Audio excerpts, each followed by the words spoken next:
Hey, it's Payne. A lot of you have asked for it, and now it's here. We officially have merch from some of your favorite shows. We just introduced our exclusive line of t-shirts featuring designs inspired by our top podcasts like Radio Rental, High Strange, Up and Vanished, and more.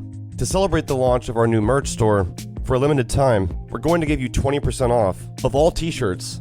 Just go to shop.tenderfoot.tv. That's shop.tenderfoot.tv. Then use the promo code TFTV20, that's TFTV20, at checkout. Right now, we have exclusive pre-orders and limited edition designs from your favorite shows. So don't miss your chance to grab them for 20% off. Visit shop.tenderfoot.tv and don't forget to use the promo code TFTV20. In Mississippi, Yazoo Clay keeps secrets. 7,000 bodies out there or more. A forgotten asylum cemetery. It was my family's mystery. Shame, guilt, propriety. Something keeps it all buried deep. Until it's not. I'm Larison Campbell, and this is Under Yazoo Clay. Listen on the iHeartRadio app, Apple Podcasts, or wherever you get your podcasts. Something unexpected happened after Jeremy Scott confessed to killing Michelle Schofield in Bone Valley Season 1. Every time I hear about my dad, it's, oh, he's a killer. He's just straight evil. I was becoming the bridge between Jeremy Scott and the son he'd never known. At the end of the day, I'm literally a son of a killer. Listen to new episodes of Bone Valley Season 2 on the iHeartRadio app, Apple Podcasts, or wherever you get your podcasts.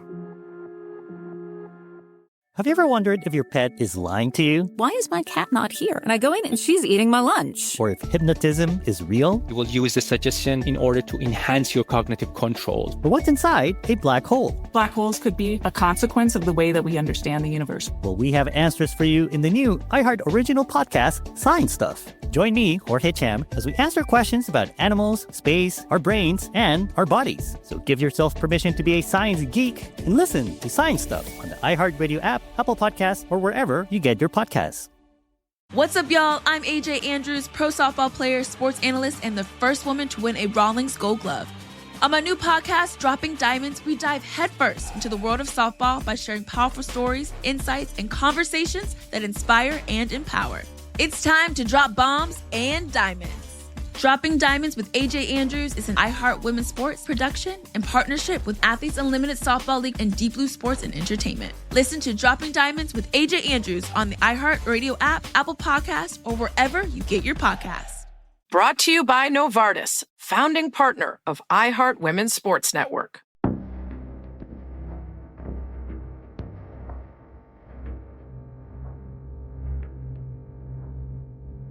Hello. You are receiving a call from WayneWilliams, an inmate at a correctional facility.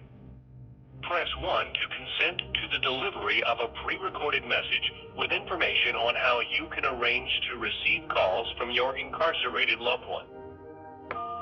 Your cell phone location may be collected and possibly used for investigative purposes. You are now being transferred to Securus Customer Care.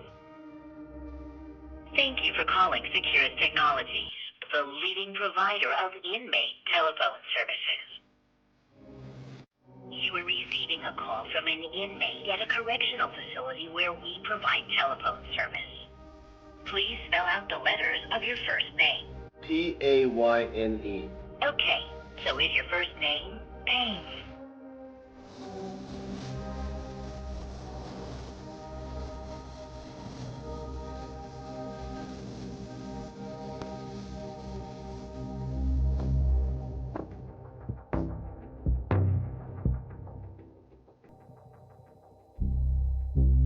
Please spell out the letters of your last name. Okay, so is your last name Lindsay? Yes. To access your account, you need to create a 4-digit security passcode. Thank you. You have successfully created a passcode. Please enter your 5-digit zip code. Thank you. One moment, please. To continue, press 1. Your confirmation number is 2018011715 420-719-25759. Wow. If you would like me to repeat that, press 9. No. Your Advanced Connect account has been successfully opened. You can start receiving calls within an hour. Goodbye.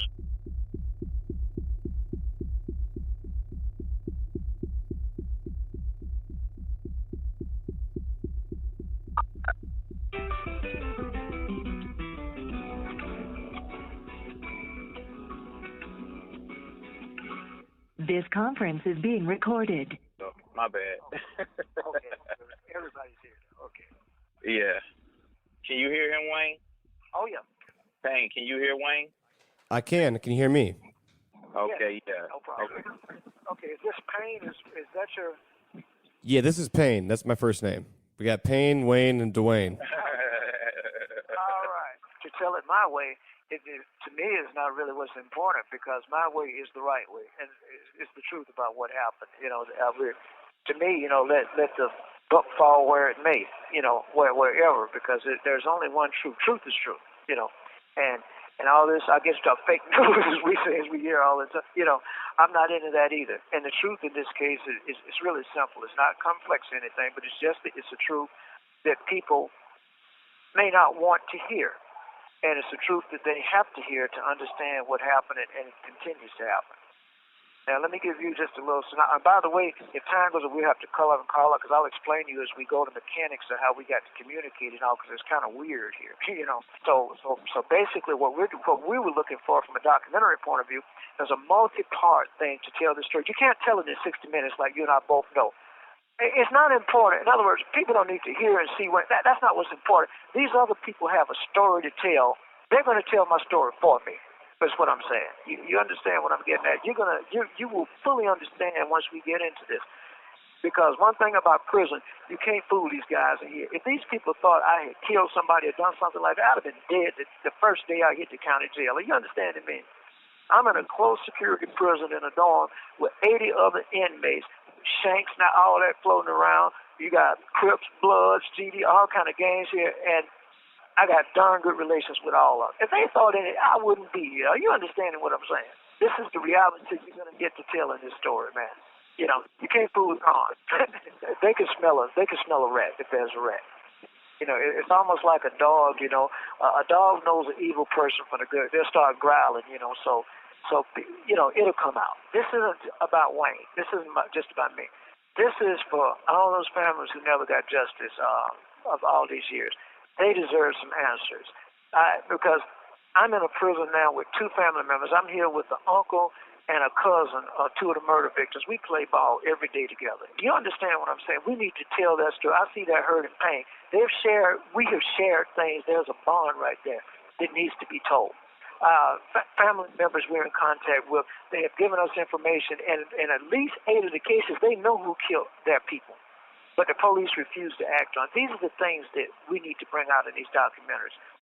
I'd heard from the FBI, the APD, and victims' families. Now it's time to hear from Wayne. I asked Wayne what he wanted to say. What did he personally want to put out to the world? My thing is put the facts out and it'll speak for itself. We don't need to doctor it up. Just put it out there. And when we explain like things like the bridge, so-called bridge incident, what did and did not happen, like Dwayne and I have talked to, it'll make sense now once we can go through it. You'll hear it all. You aren't going to believe it. It's incredible. Also, in the podcast, in other words, there's another component on this. I have been doing a lot of work with the younger generation, and particularly the music community, getting them involved. Okay, one of which, by the way, is my cellmate. He's a 21-year-old kid, grew up in everything. He's a writer, not only a rap star, but he's very intelligent. He actually wrote the name of my life story is called Shattered Dreams. He actually wrote the theme song for that. And I want to include in the podcast through Dwayne some of his writings and all, comments on the social commentary. You know, that's another way of telling it, reaching the younger audience. So and the reason why, this is somebody, and you may find this incredible, but this is somebody who lives with me 24 hours a day, 7 days a week. We're on the same record. He knows me probably better than my own family at this point. And if you want to know what WayneWilliams is really like, Anthony Spencer's the person you ask. You understand what I'm saying? And the other part I'm asking you to do, like I said, is on the young man I want to launch as recording artist, Anthony Spencer. Let me first give you the... Thank you for using Securus. Goodbye. Just hold tight. He gonna call back in like 30 seconds.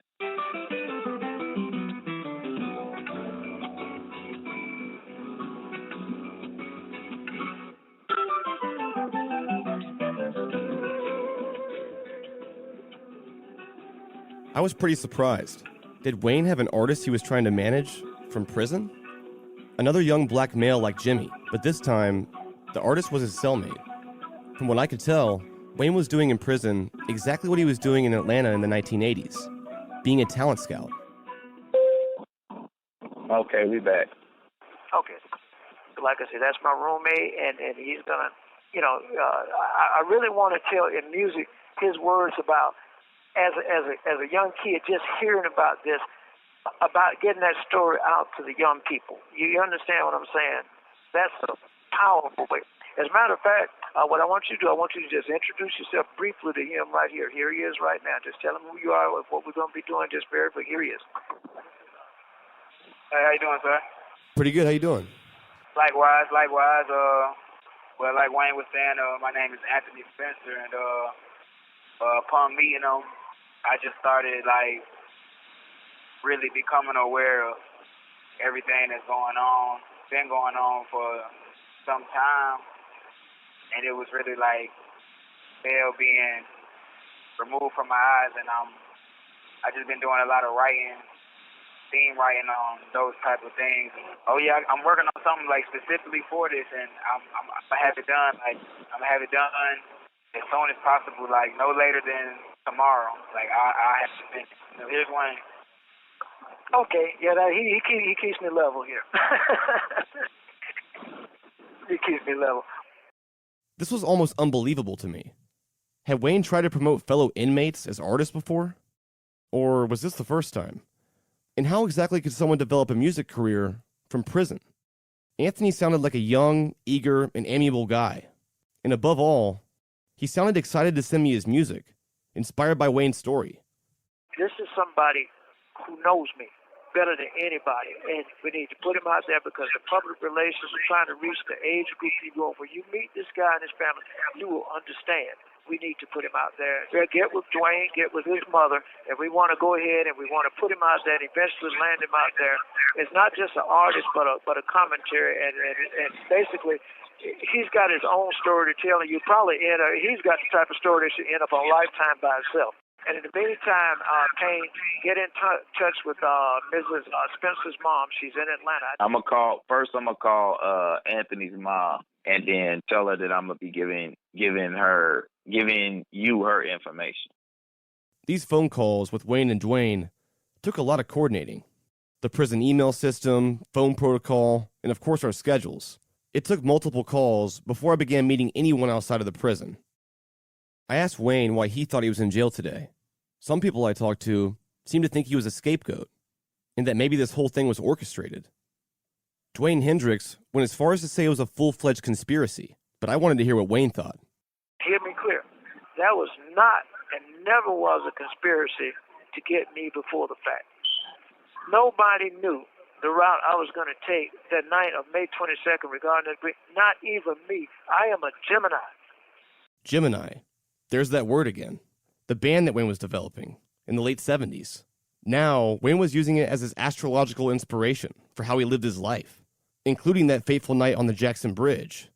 Gemini is symbolized by twins, dual personality, volatility, and a tendency to switch up routines. Okay, by birth, I'm a Gemini. That was a last-minute decision I made because I'm the type of person, I'm liable to change my mind in a heartbeat, or when I like getting in a car and just going. You understand what I'm saying? I'm a free spirit. That was a decision I made. The only conspiracy that came in was once my name hit those FBI computers and it got to Washington, that's when they panicked because they had Iran-Contra going, and because two people in government knew of my background working for the agency, and they were afraid that it would expose that. The state, Louis Slayton, didn't even want to prosecute me. They had a meeting on June the 20th, the Sunday before, the Saturday before, in which George Bush personally come down and threatened them and say, if you don't arrest Wayne Williams, the feds will take this case and prosecute it as a civil rights violation. Slayton didn't even want to prosecute this case. I have nothing but love for Atlanta and Fulton County and Georgia. My enemy is the federal government. It still is. It is not those people. If it was up to, let me tell you something.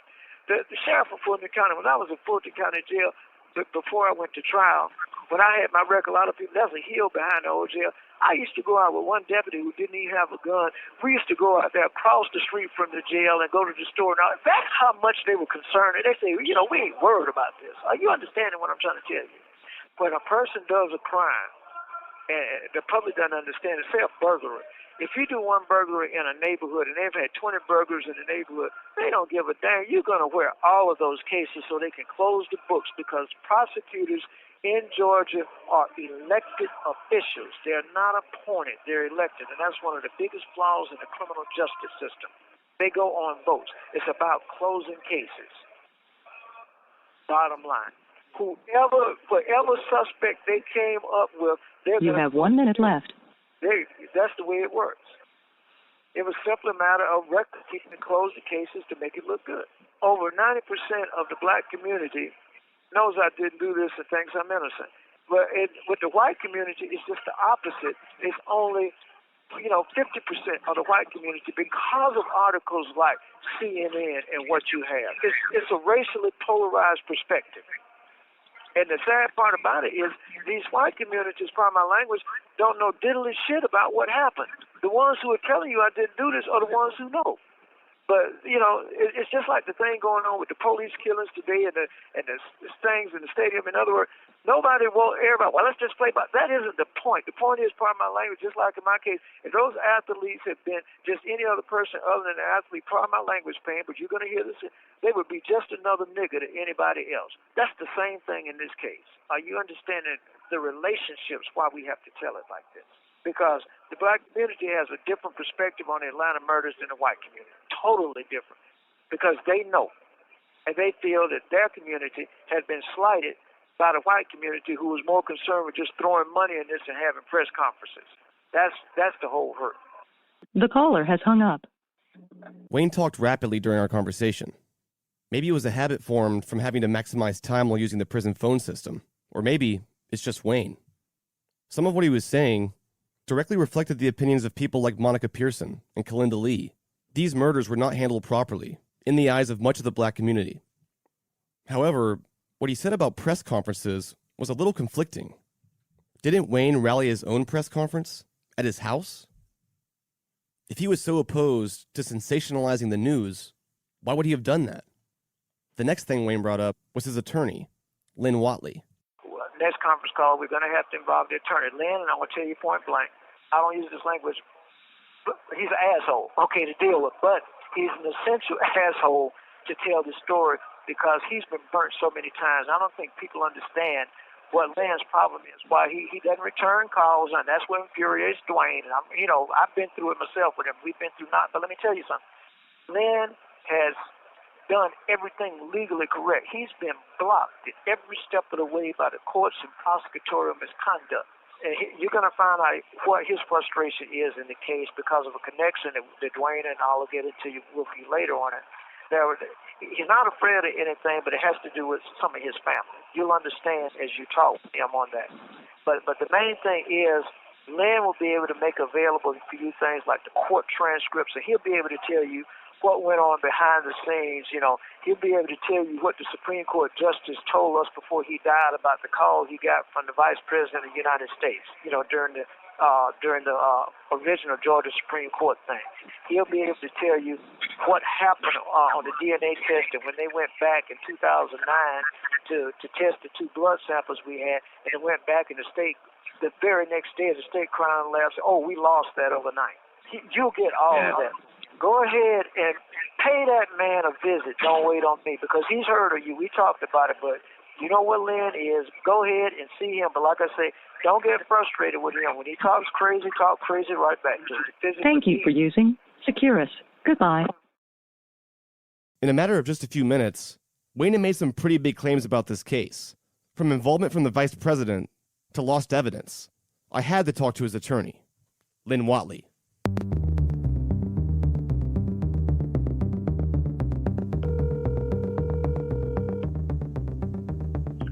Hello, this is Lynn Watley. Please leave your message at the sound of the tone. Thank you. At the tone, please record your message. When you've finished recording, you may hang up or press 1 for more options.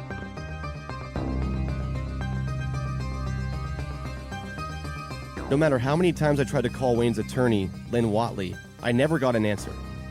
Finally, he responded to one of my texts and told me he was completely busy for the foreseeable future. Wayne said he would talk to me, and that he would provide me with all the information I needed to see his side of the story clearly. But apparently, Lynn didn't have the time to talk. In fact, he seemed to be actively avoiding me. The next person I contacted, per Wayne's request, was Tracy, Anthony Spencer's mom, Wayne's cellmate. I wanted to know more about the person Wayne's been living with the past few years, especially given how highly Wayne spoke of him. Anthony Spencer, he is my oldest son. He's been a good kid all his life. Never in any trouble in school, not a reprimand or anything. Everybody loves Anthony. Miss goodness, his heart, and he's a good person. And when the incident happened and he went to jail, everyone was in disbelief. So I said, okay, let me have a fish fry. Let me try to raise some money to do something, maybe a lawyer, So I went and bought all this fish, and I sold $600 worth of fish in 2 hours. That's a lot of fish. That's a lot of fish, but they came to support him. He's a really good person. Some of his friends had planned a robbery to rob the Chinese delivery man. From what his mom told me, Anthony was likely at the wrong place at the wrong time. He wasn't part of the plan, but he was there. Besides that, I knew very few details about the incident. But the judge said at the end of the trial that he didn't want to sentence Anthony to 10 years. He knew that he didn't deserve that. Judge Kell. And I felt it. It was heartfelt, He didn't want to do that. But he said by law he had to. Had no choice. Anthony's in Telfair prison. He started off in Waycross, and then he went to Valdosta, and now he's in Telfair. Anthony has been in prison this summer 7 years. How's that been? It's rough. I have a 10-year-old, and Anthony spent so much time with him, and it hurts me to see them hurt, because they miss their sibling, Yeah, it's rough. I feel like he should be out here. He made a mistake, but he should be out here living his life. He doesn't know how to drive. I don't even know if he's ever even had sex. Nothing. He hasn't even begun to live his life. Anthony does the newsletter in prison. And since he's been at Telfair, he met Wayne, and I think that helps to have someone that you can communicate with that's there and that really understands what's going on, opposed to me really understanding what prison life is like. When Anthony first emailed me and told me that he met WayneWilliams, I was like, what? Wait, who? Stay away from him. Do you know who that is? He was like, yeah, Ma. I said, boy, that is accused of Atlanta child murder. I said, now, I don't think he killed them kids, but I don't know what Wayne be doing. Stay away from his ass. Exactly what I told him. And he was like kind of distraught, like, oh. And then he kept coming at me with it. Well, this person is going to call you, and this person is going to call you. And I'm looking at the email like, whatever, Recently, probably about a month or so ago, and I could just hear in his voice how much his attitude and his spirit had lifted, And I started listening to him. I said, this really means something to him. I can't tell him what to believe and what to think. That's only for me to do for myself. Wayne, to me, sounds like he gives him good advice. And I just hope their relationship is a good relationship. Like I said, I don't know too much about Wayne personally, but I spoke with Wayne a few weeks ago. And I was like, WayneWilliams. So I called my daughter. I say, guess what? I just got off the phone with WayneWilliams. Oh my God, And she was like, what, Mom? I was like, yes. I was like, I can't believe this. And I called all my sisters, It was like meeting, he's an icon. I mean, it's like, that was something that's deep. And I'm not into celebrities.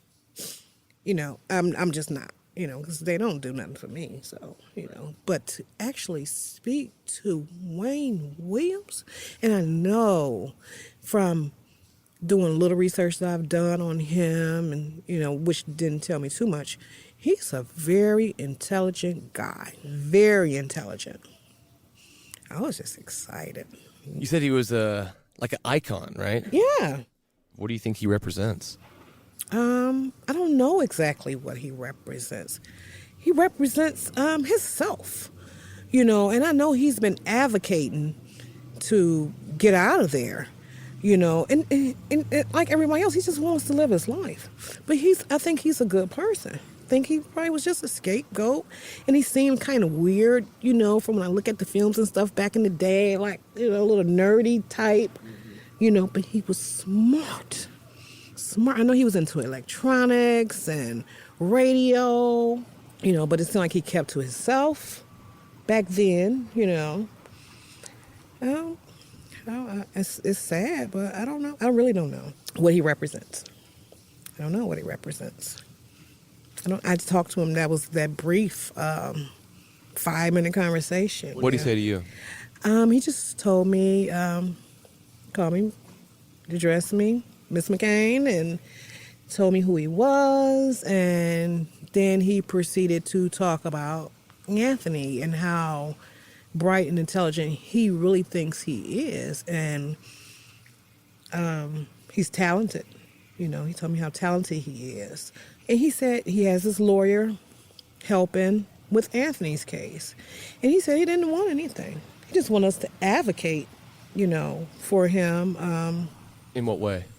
I'm assuming like his story or whatever he's trying to convey to the outside world, that he wants us to grab a hold of that and help convey the message. Because everybody doesn't listen to podcasts. Like I said, I didn't even know what a podcast was, and that's all he asks in return.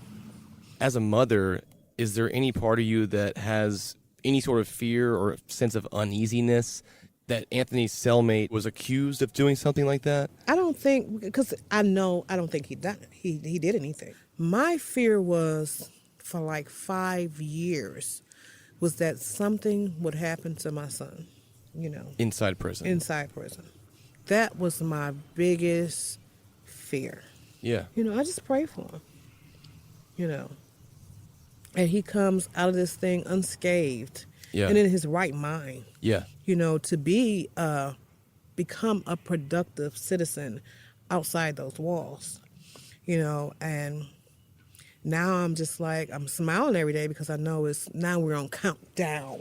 I'm just ready for my son to get busy, get to work, live his life, find a nice lady, get married, have me some grandbabies, Hey, what more could you ask for? And I can fatten them up and feed them everything and bake them everything, Hey, I was ready for him to come home. Of course, Tracy isn't the only one who's unsure about Wayne's conviction. After meeting Tracy, I spoke to another family member of a victim, Jeffrey Mathis' cousin, Mel. Growing up, Mel saw firsthand what Jeffrey's murder did to his family emotionally. And he told me his entire family doubts they'll ever get closure. What can you tell us about Jeffrey? Jeffrey, he was a very good kid. He was very, manable, smart. He was playful, like to go to the, stores and stuff and, make pocket money and stuff. Like, he was a very good kid. And the night he went missing, his mother sent him to the store to run an errand for her. And he was taking so long to come back, so she sent his oldest brothers to go look for him. And he never did return. And it was over 11 months before they found him. What does your family think about what happened to him? Only thing we know is he back in, in 1980, he went to the store and he never did return. So far as us ever knowing what really happened to him, probably never gonna know. You think WayneWilliams was involved in his murder? No, I never did think that. Why not? Well, I couldn't really see him as really being anyone to hurt anybody. He was just too much of like an intelligent, whiz kind of like guy, and he wanted to be like known into the media and kind of like a big entrepreneur guy. And I just can see him even hurting anybody. He just didn't look that energetic enough. To me, he didn't. But I don't know. If he is guilty of some of the murders, I would just hope for them to just say, well, we're gonna just go after him for those, and then bring the right other killers to justice for the rest of the cases and just properly prosecute them. My family has been through, hell, like chaotic mess, not knowing what happened. And we don't know anything. They had to get it over with. They had to get it over with.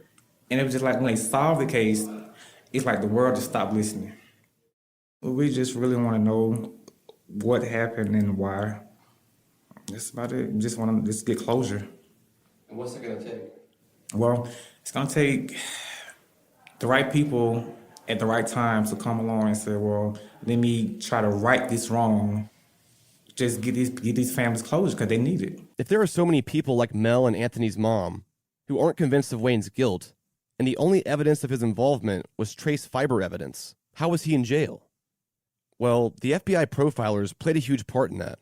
At the time of the Atlanta child murders, FBI profiling was a pretty new practice. I asked McComas and Popcorn for more detail about the profile that was made prior to WayneWilliams' arrest. And I have to admit, it was eerily accurate. Our profilers, John Douglas being one of them, had given us 21 points that we could look for that this guy would resemble. And one of them was that he would be very conscious of the news media. And also John said he would be driving a white car, which he was. He said he'd be an only child, which he was. I think out of the 21 points, he hit about 20 of them. It was spooky. Yeah, it's an amazing science, which I've never understood. But we had two guys that were the best in the world at that time at it. In my layman's terms, I think he's a sociopath. I think he exhibits all the characteristics. Based on the profile, basically is going to be a black male released from prison, arrested for a minor traffic infraction, impersonated a police officer. And we got a list of 3,000 names. And damn if WayneWilliams' name wasn't on that list. We eventually would have sent 2 agents out to interview him. Wayne was on that list because he had been arrested for, of all things, impersonating a police officer. We were expecting a guy with one eye in the middle of his forehead and horns. We were expecting the devil himself. And what we got was, who is this guy? Small, not very threatening at all. Who is this guy? That's WayneWilliams. Get him out of here. Get him the hell out of here. He's not the killer because he comes across as a nerd. Let's refer back to Jasper and Eric Cameron. They grew up in West Atlanta during the 1980s. What did they think when WayneWilliams turned out to be the boogeyman, according to the news? He's like the picture. He's like the poster child for the Atlanta missing and murder kids. You get what I'm saying now? Like, that's when they say the missing and murder kids, first thing they think about WayneWilliams. That was the booger man of Atlanta. Like, they show us this picture of him, and you know how we be judgmental, he looked like, yeah. He had the glasses and yeah, he looked like he could do some shit like that. You know how people be judgmental, really, but, it was kind of hard to believe. Honestly, I think he could have done some things, but I don't think he killed all those kids. My whole thing was, at the time, it was like a lot of racial stuff going on. And I think at the time, they didn't want it to be something that would separate the city racially. They didn't want it to be, they didn't want to, find out it was some white guys or the Klan or something. You know, they didn't want that because they knew what would happen. Kind of like what's going on now with the Trump thing. Like, it's divisive. Yeah. Like, It would be so divisive. Anything that divide people, you could bring in confusion and really could tear apart everything. Mm-hmm. We like, the police say he did it. He did it. You know, you believe the police. I mean, at least you want to believe the police. Back then, though, you looked at the police officers as your safety net. You know, some people had bad experience with cops, but for the most part, you looked at police as like they here to protect and look out for us and make sure we're okay. Today, to be honest with you, is so much information, good or bad, that, how can I say this? Not it's always a beautiful thing, but sometimes with everything being so open, I don't know if that's good because it desensitizes people. The way it is now, man, the world just so desensitized, man. Like, you'll get more attention now from going up to somebody and taping, recording, and slapping them on the street than really helping them. Back in the day, you see something happening, you would help. Now, the first thing you hear somebody holler, "World Star," you know. Nah, for real. It's like tragic shit going on, and somebody hollering "World Star." Like, really now, you don't look at the police the same. Like, yeah, people don't look at them the same. Yeah, they don't look at them the same for whatever reason. You know, it's kind of like, you kind of, if the police, you be like, I don't know. I can't really. Let me see. Let's look at the evidence. Yeah. You know, let's dissect the evidence. You know, everybody a forensic scientist. All these shows on TV now and all this. Let's check the evidence.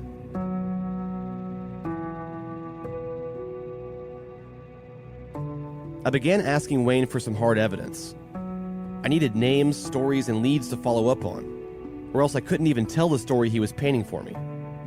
Jasper and Eric were right. In times of doubt, you have to go back to the evidence, and unfortunately, there's not too much to go off of in this case. But Wayne promised me that he had big things to share, things that would shake the foundation of his conviction.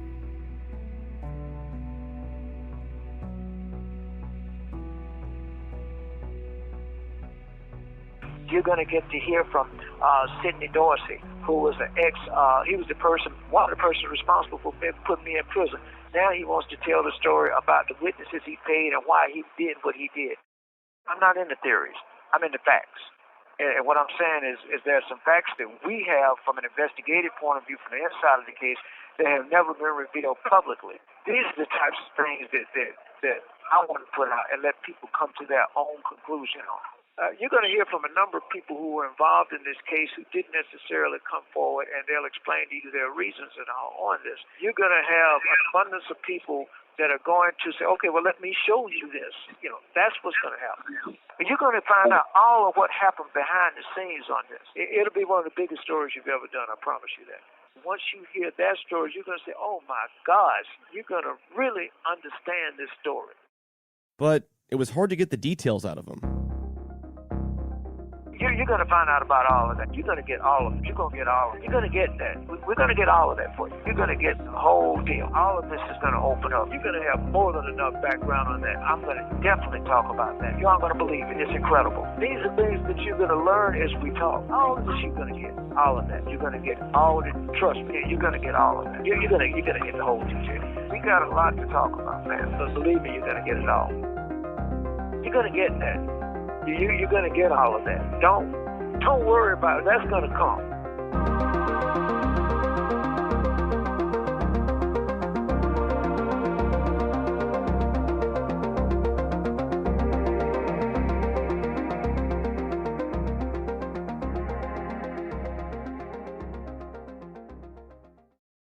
There's a type of soil in Mississippi called Yazoo clay.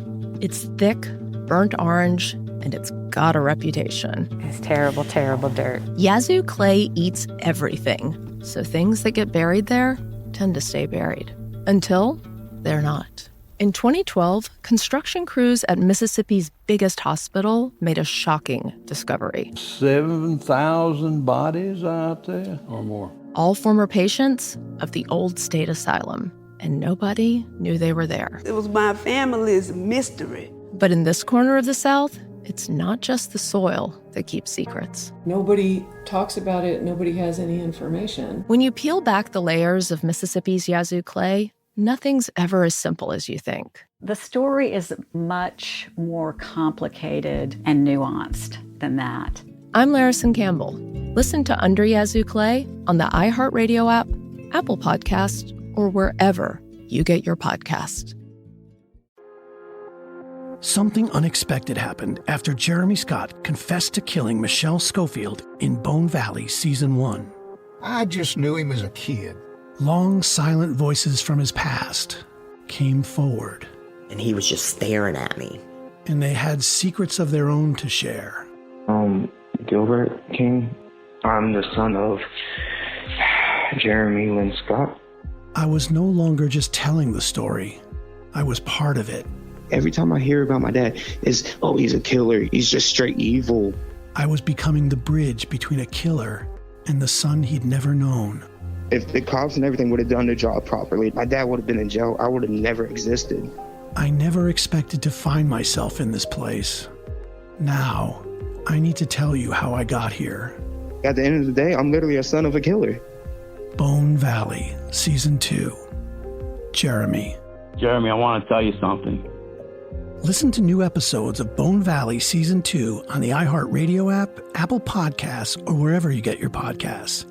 And to hear the entire new season ad-free with exclusive content, subscribe to Lava for Good Plus on Apple Podcasts.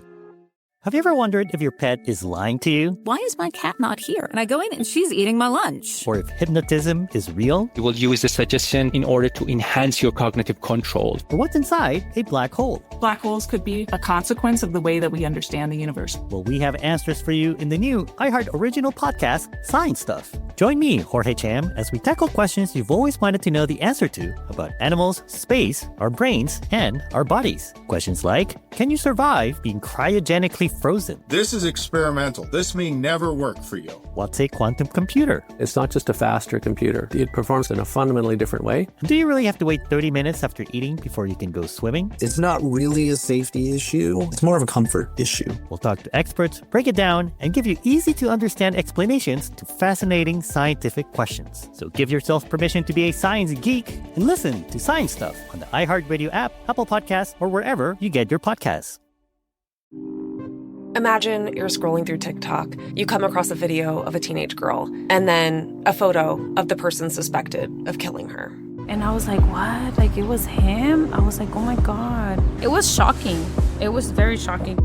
I'm Jen Swan. I'm a journalist in Los Angeles, and I've spent the past few years investigating the story behind the viral posts and the extraordinary events that followed.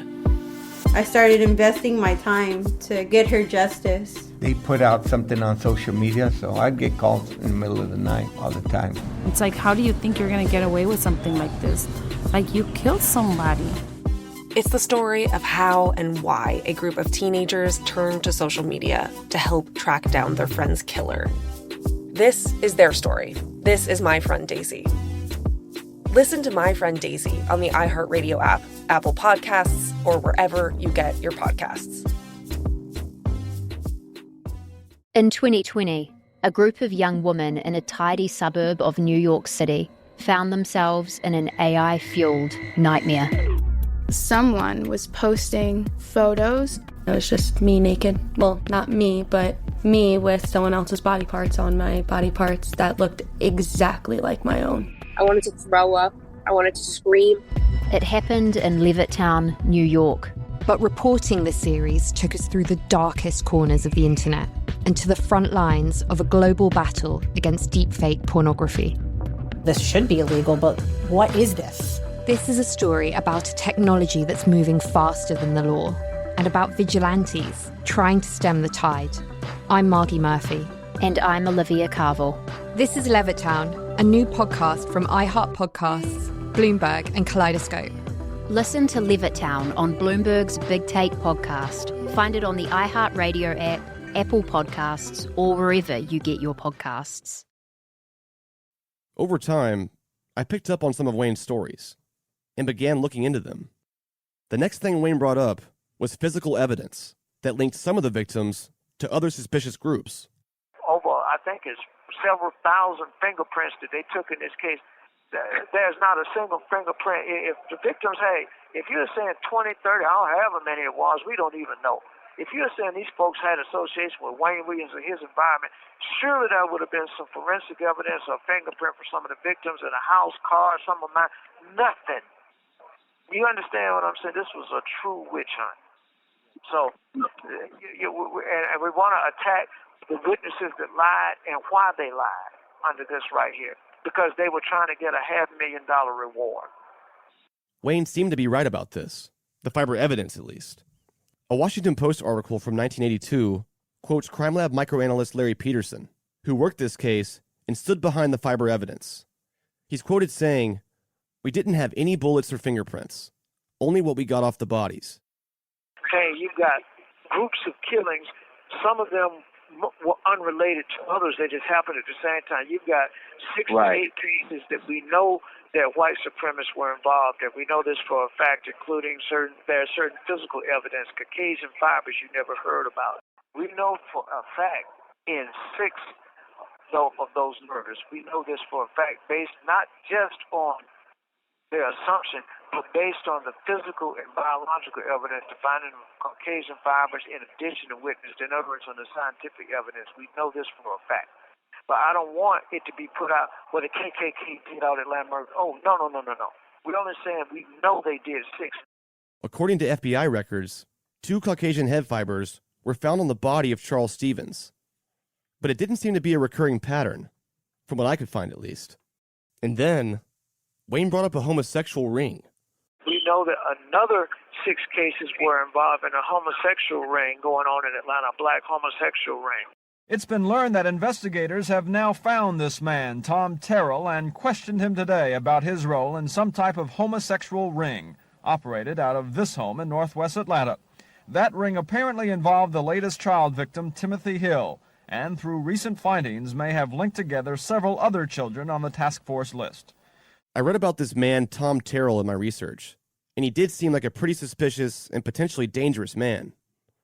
Tom Terrell owned 2 houses on Gray Street, one that may have been a haven for pedophiles and sex offenders, and one that was his place of residence. A witness said that he'd had sex with one of the Atlanta child murder victims, Timothy Hill, at one of Tom Terrell's houses on Gray Street. He also claimed to have seen at least 10 other victims at the same house. Terrell knows this man, Larry Marshall, now in a Connecticut jail on armed robbery charges. Marshall is believed to have known at least 3 of the victims, Patrick Baltazar, Timothy Hill, and Joseph Bell, who is still missing. Before his arrest, Marshall shared a house in West Atlanta with this man, Jerry Thornton. Thornton says police showed him pictures of the child victims, and he recognized 10 of them. And Marshall is an acquaintance of Tom Terrell. Terrell lives in this house on Gray Street Northwest, where several of the victims are said to have spent some time. The house has also been linked to an alleged sex-for-hire ring involving young boys. Police have been watching the house, and investigators have talked to Terrell a number of times. So far, though, no one revolving around this homosexual ring has been arrested as a suspect. It's not known what Tom Terrell has told police or just how helpful Larry Marshall might be if he decides to cooperate. But even investigators who are skeptical about Marshall's possible contributions to the case say this sex ring is an important investigative theory, certainly worth following up. These are members of Gay Dignity, homosexuals who don't like what the media has been reporting the last few days. Those reports center around a possible sex ring that includes homosexual men, one of them being Marshall. Investigators know Marshall knew Timothy Hill and possibly other boys on the task force list. Hill and the others hung out here in a northwest Atlanta home owned by an admitted homosexual. Although there is no hard evidence, the task force is looking into the possibility that some type of sex ring may be involved in the killings. These gays think the word homosexual has been used too much. You know, they re-emphasize homosexual in every adjective or nouns in most cases when they're talking about this incident, rather than just speaking of the word sexual. As I stated earlier, in many cases when there's rape and so involved, the headlines do not read heterosexual man. It reads sexual assault or something like that, but it does not read heterosexual. And the word black, you know, another comparison.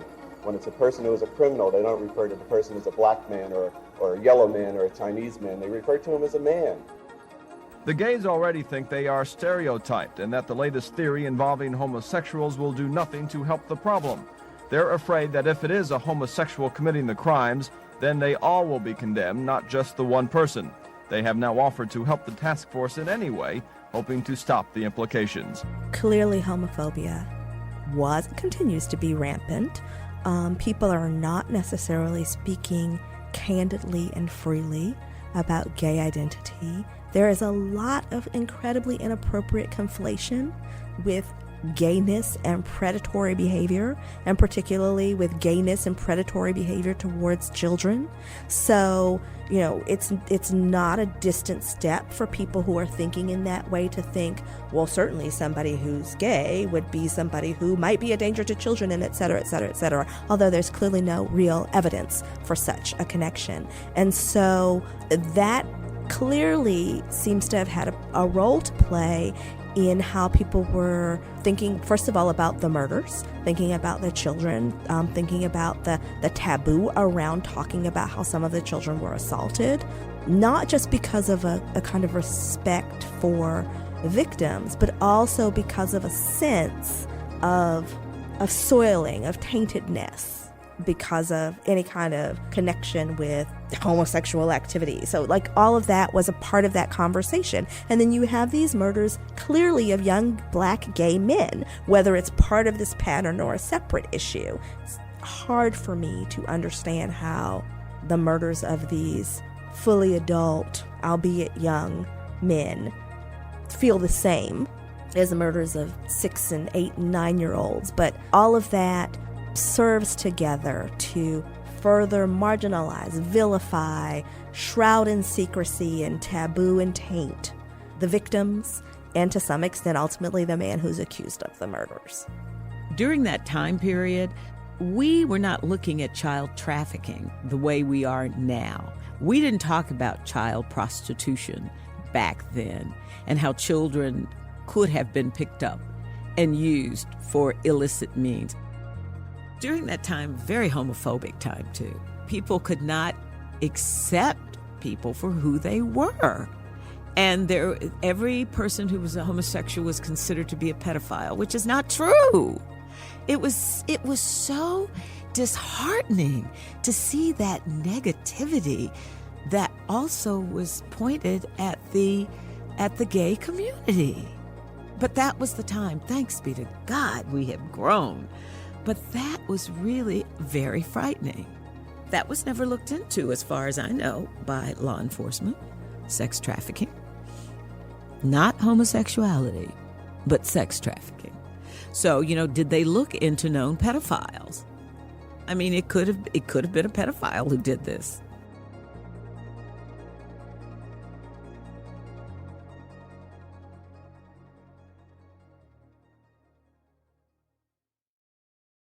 There's a type of soil in Mississippi called yazoo clay. It's thick, burnt orange, and it's got a reputation. It's terrible, terrible dirt. Yazoo clay eats everything, so things that get buried there tend to stay buried. Until they're not. In 2012, construction crews at Mississippi's biggest hospital made a shocking discovery. 7,000 bodies out there or more. All former patients of the old state asylum, and nobody knew they were there. It was my family's mystery. But in this corner of the South, it's not just the soil that keeps secrets. Nobody talks about it. Nobody has any information. When you peel back the layers of Mississippi's yazoo clay, nothing's ever as simple as you think. The story is much more complicated and nuanced than that. I'm Larison Campbell. Listen to Under Yazoo Clay on the iHeartRadio app, Apple Podcast, or wherever you get your podcast. Something unexpected happened after Jeremy Scott confessed to killing Michelle Schofield in Bone Valley Season 1. I just knew him as a kid. Long, silent voices from his past came forward. And he was just staring at me. And they had secrets of their own to share. Gilbert King. I'm the son of Jeremy Lynn Scott. I was no longer just telling the story. I was part of it. Every time I hear about my dad, it's, oh, he's a killer. He's just straight evil. I was becoming the bridge between a killer and the son he'd never known. If the cops and everything would have done their job properly, my dad would have been in jail. I would have never existed. I never expected to find myself in this place. Now, I need to tell you how I got here. At the end of the day, I'm literally a son of a killer. Bone Valley, Season 2. Jeremy. Jeremy, I want to tell you something. Listen to new episodes of Bone Valley Season 2 on the iHeartRadio app, Apple Podcasts, or wherever you get your podcasts. And to hear the entire new season ad-free with exclusive content, subscribe to Lava for Good Plus on Apple Podcasts.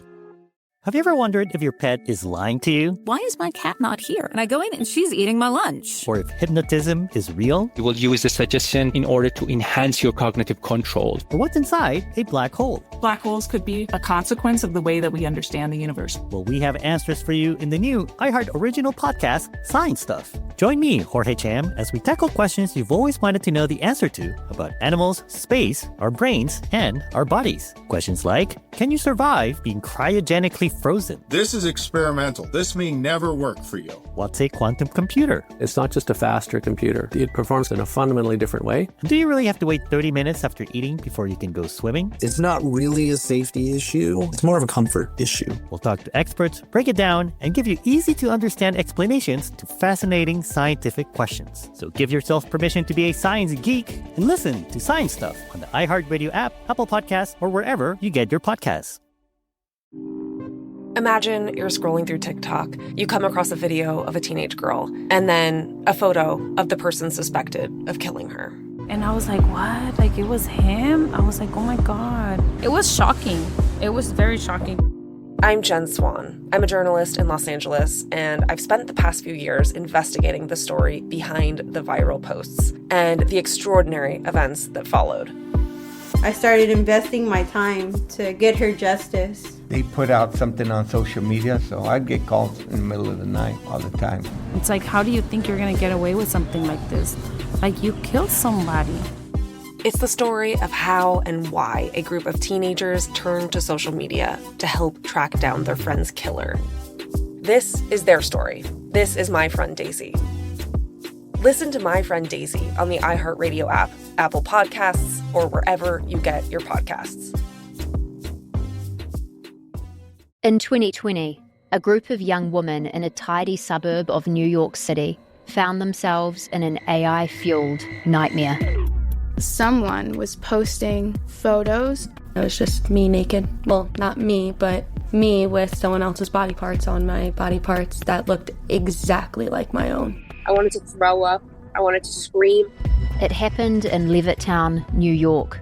But reporting this series took us through the darkest corners of the internet and to the front lines of a global battle against deepfake pornography. This should be illegal, but what is this? This is a story about a technology that's moving faster than the law and about vigilantes trying to stem the tide. I'm Margie Murphy. And I'm Olivia Carville. This is Levittown, a new podcast from iHeart Podcasts, Bloomberg, and Kaleidoscope. Listen to Levittown on Bloomberg's Big Take podcast. Find it on the iHeartRadio app, Apple Podcasts, or wherever you get your podcasts. No matter how you slice it, Wayne became a suspect the night he was stopped on the bridge. We had two people under both sides of the bridge, police cadets, and of course we kept them hidden out. And then in close proximity, we had a chase car on each side of the bridge, and they too blended in so that they couldn't be seen. And about 2 or 3 in the morning, they heard a huge splash. Woke up the two guys underneath the bridge. One of them, who was a high school swimmer, he said, "That's a body hitting the water." And he looks up, and he radios his friend across the bridge, "Is there a car on the bridge?" There was only one vehicle on that bridge. The guy says, "Yeah, it's starting to move slowly." The car appeared to be just starting up again, like it had been stopped, and it was going 2 or 3 miles an hour. Then across the bridge, circled around, I think, a convenience store. Pulls around right in front of a police car hiding in the bushes and goes back up the highway to a 285. Well, they chased him down. And as soon as he pulled off, that's when our cars tagged him. They got him. There's a lot of ambiguity about what actually happened that night. So I asked Wayne for his account. The officers Wayne mentions in his account are Agent Greg Gilliland of the FBI, 2 rookie Atlanta police recruits, Officer Bob Campbell and Officer Freddie Jacobs, and Atlanta police veteran Carl Holden. Allegedly, the recruit Officer Campbell was stationed under the bridge, and Officer Jacobs was stationed on the bridge, and Holden was in his car at a nearby liquor store. The James Jackson Parkway Bridge connects 2 counties, Fulton County and Cobb County. And apparently, at the time of the incident, there was a liquor store on the Fulton County side. South Cobb Parkway, the route Wayne was apparently taking that night, goes over the Chattahoochee River. The Chattahoochee, of course, is where bodies have been showing up. I hadn't even gone to sleep. I had been up all day doing the pictures this. I was dead tired. I was coming from trying to find an address off the South Cobb Parkway. It turned out to be a fake address on one of the auditions. We had that quite often, and the address was no good, so I was returning home. And as I came home, like I said, I went south on South Cobb Parkway, crossed the bridge. As I crossed the bridge, I turned into that gravel parking lot to my right. Briefly turned on the lights, looked for a number, turned back on the road, proceeded about a quarter of a mile to what I identified as the liquor store, which was on the left. So I picked up some boxes there, crossed the street, I made a call, and turned back north, back across the bridge to get on I-285. As I approached the bridge, I saw a car headlights halfway in the road. He pulled back and let me pass and turn in behind me. It turned out that the headlights were those of Carl Holder, the Atlanta police officer, who was parked beside the liquor store at the bridge. They followed me onto 285 where I was stopped. Campbell, below the bridge, he says he heard a splash.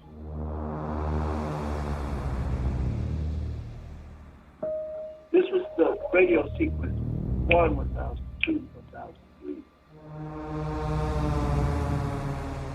During this time, Campbell said he was asleep. He got up. He walked about 50 yards to the edge of the river. He shined his light on the water. He says he saw ripples. He said he looked up on the bridge. He looked up, back down at the river 3 times. Then he said, "Freddie, is there a car on the bridge? I just heard a splash." Freddie says, "Yes, it's coming towards me. I got a duck." FBI agent Gilliland, "Yeah, I got it. It's coming towards me." Stop.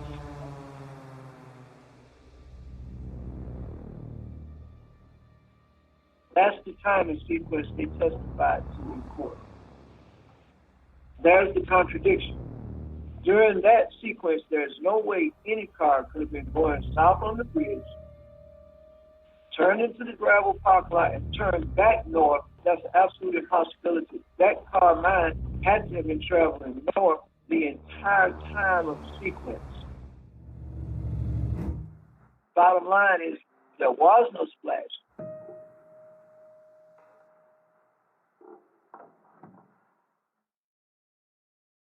Next time on Atlanta Monster. Do you hear my voice? Yeah, so you have to go to the opposite side of the bridge.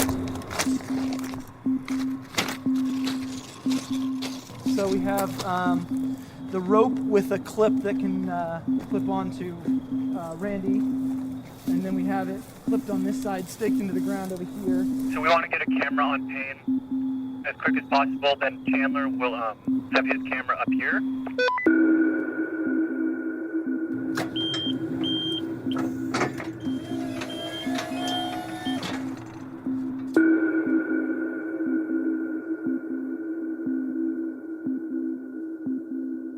We're good up here. We're ready on your call.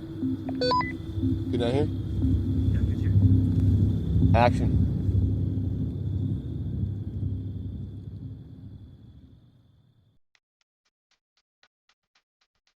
Atlanta Monster is an investigative podcast told week by week, with new episodes every Friday, a joint production between How Stuff Works and Tenderfoot TV. Original music is by Makeup and Vanity Set. Audio archives, courtesy of WSB News Film and Videotape Collection. Brown Media Archives, University of Georgia Libraries. For the latest updates, please visit atlantamonster.com or follow us on social media. One last thing. We've set up an Atlanta Monster tip line. Anyone with information, leads, or personal accounts pertaining to the Atlanta child murders can call us and leave a message. The number is 1-833-285-6667. Again, that's 1-833-285-6667. Thanks for listening.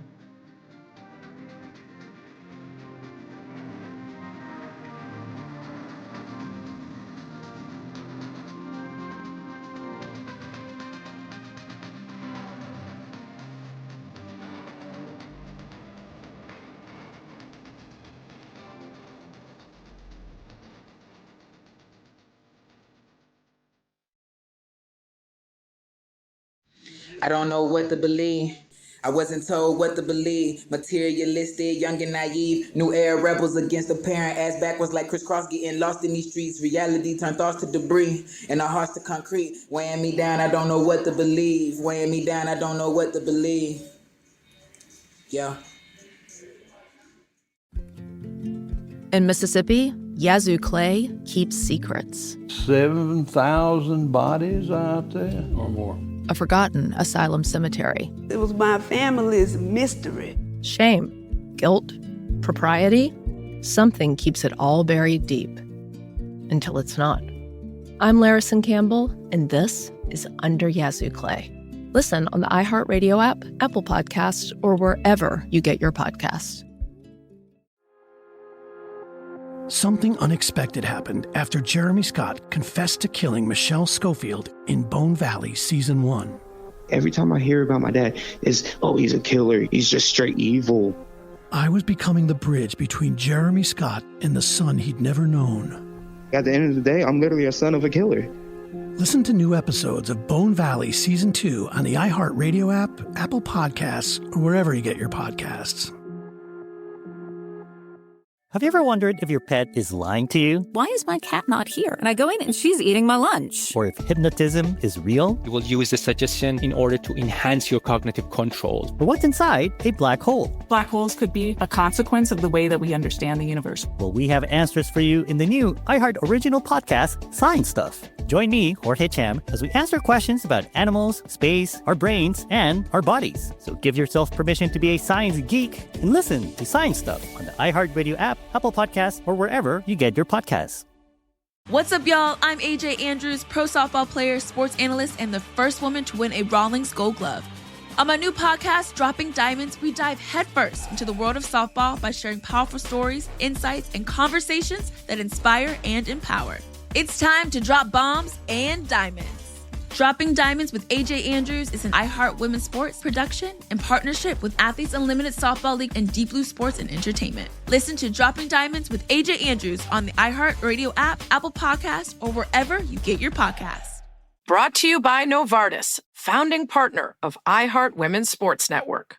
Imagine you're scrolling through TikTok. You come across a video of a teenage girl and then a photo of the person suspected of killing her. It was shocking. It was very shocking. Like, that could have been my daughter. Like, you never know. I'm Jen Swan. I'm the host of a new podcast called My Friend Daisy. It's the story of how and why a group of teenagers turned to social media to help track down their friend's killer. Listen to My Friend Daisy on the iHeartRadio app, Apple Podcasts, or wherever you get your podcasts.